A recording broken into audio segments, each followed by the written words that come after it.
So I'm back out in my little camper, quiet place to record to give you a little bit more information. After uploading a few videos, it wasn't that hard to upload.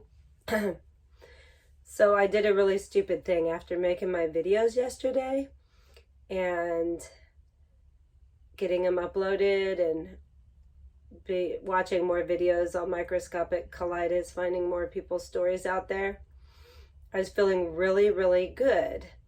And I thought, well, maybe I'm just a little too cautious because it seems like everybody else can eat so much more than me.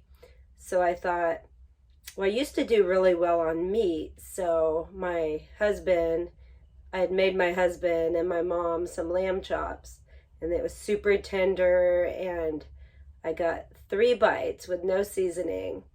And I thought, I was eating my soup. I was eating my normal soup too, and sweet potato. And I thought, well, I'll just have 3 bites of this for an experiment. So I had my 3 bites. The evening went on, watched a movie, went to bed, and woke up at like 4 in the morning with intense rectal itching, which I said is always my number one first symptom. And then within an hour was up having diarrhea, and just like in the next 4 hours, I just had it like every 45 minutes. And I have not had that in that many times for probably 8 weeks, even experimenting with eggs, even experimenting with other things. I've never had that bad of an episode where it was just so obvious and everything. So I actually took a couple Pepto-Bismol tablets, even though I don't think they've ever helped me at all because so many people take them and the medical people say it's supposed to help. So I took a couple. I haven't noticed it helping. But it also was an experiment to see, before I taper completely off budesonide, if it's helping me at all. And I really don't think it's helping me at all. So when I do quit taking them, I'll still have some here. So if I get off the budesonide and a couple weeks go by and I can't eat anything, like if I'm back to how I was in December where I'm on broth, bone broth with nothing in it, I don't think I had anything in it. I was that bad in December. Bone broth, herbal tea, and a little bit of a smoothie was all I could tolerate. If I was to go backward, then I'll know that budesonide was doing a little bit of something. So that was stupid of me, but it was an experiment. And one thing I wanted to talk about, because I haven't heard a lot of people talk about it, is alcohol. I'm going on vacation in June, and one thing on my vacation, now I know what I can eat. I've been really experimenting too because I want to go on my vacation and know what I can eat. And we'll be in a condo, so I can cook, I can make my soup. And if we go out to eat, I can have plain fish with potato. Those are 2 things I can eat. One time since my diagnosis in late November or December, I don't remember exactly when I was diagnosed, but I started the budesonide on December 4th. So obviously I was diagnosed in November. I had to have been. So one thing I did on my anniversary, which was last month, I went out to eat, and I had not been out to eat a single time. I've not eaten anything that I didn't cook myself once since I started recovering from only eating broth. And I went out to eat, and I had fish. I don't remember what kind it was, but it was fish with, and I asked them, can you prepare it with only olive oil and salt, nothing else? And they said, yes, no problem. And this was a place I'd been to before. It has a good reputation. It wasn't just some random restaurant. And then I had a plain baked potato, just a white baked potato, plain, nothing on it. And that's all I ate. And I got a bottle of sparkling water. I've never had trouble with sparkling water. And just enjoyed my anniversary meal, and I felt great. And then the next morning I felt great, and I never had any problem with that.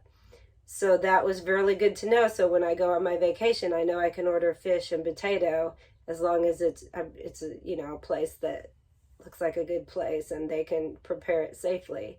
And other than that, I'm just going to eat at the condo, eat my soup and smoothies, and just enjoy my vacation without feeling sick. I would never do an experiment on vacation with 3 bites of lamb chop. I would never do that because I know almost everything makes me sick. I would never want to ruin anything I'm doing fun. If I'm going to go on a hike, if we're going on a trip for school, I wouldn't anyway, because I'm so used to not eating anything different now. But, you know, you would definitely not risk trying something new when you have some plans and you want to enjoy your day. So, as far as alcohol goes, I was thinking what would be a safe alcohol. I talked to my nutritionist. Of course, nobody's going to recommend that you drink alcohol.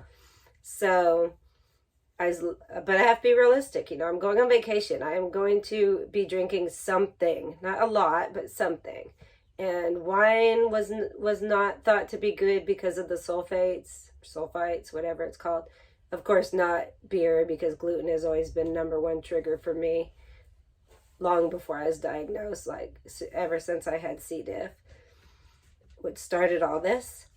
And so one thing I thought, and consulted my nutritionist, was to try gin, and she thought gin would be a good thing. So of course I want to experiment before I go. I don't want to go on vacation and just have it for the first time. So I tried a couple weeks ago, I tried a little bit of gin and tonic, and just however it recommended to make the drink on the tonic can. And I bought an organic tonic water that didn't have any weird sweeteners or anything in it.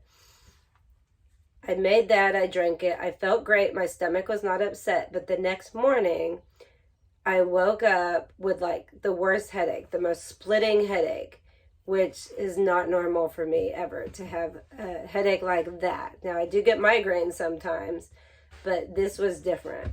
And I actually ended up taking like 1 Tylenol, and I've never taken a Tylenol since I got diagnosed. So for like 6 months, I'd not taken a Tylenol or Advil or anything. And I didn't plan on it, but it was really that bad. It was such a bad headache. So I took 1 Tylenol, it helped. So then I thought, well, I wanted to experiment with that though before I go on vacation, and I felt like gin was something I liked.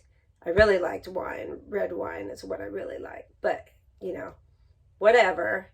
Spirits is what my nutritionist said. If you're going to drink alcohol, I would recommend spirits. It's going to be the most safe thing that you could have, but be very careful what you're mixing it with. That's what she said.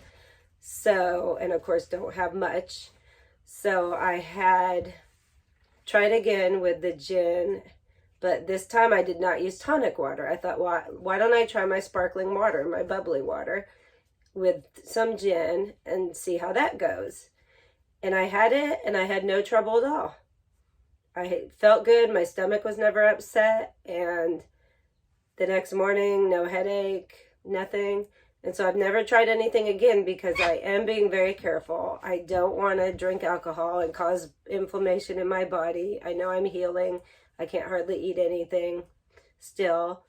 The budesonide doesn't work for me, but from reading and listening to all these studies, it does help a lot of people. So that's great. And what's funny is when people get to the point where the budesonide's helping them and they talk about their diet and what they're eating is what I pretty much ate for the last 2 years. So that's my update. Bye.